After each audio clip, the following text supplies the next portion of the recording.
Ola, son Luís Tosar. Esta é unha mensaxe para todas as amigas e todos os amigos que hai por aí por Lugo.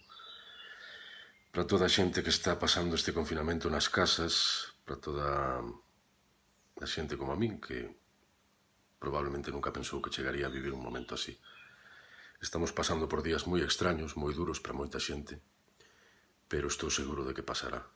Estou seguro de que nos volveremos a topar nas rúas, quizáis con mascarilla por un tempo, pero que nos volveremos a topar seguro. Con forzas renovadas.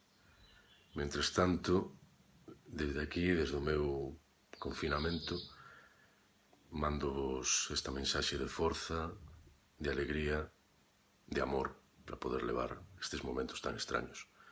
Moita forza, todo isto vai pasar, estou completamente seguro. Desde aquí, mando-vos un bico moi forte.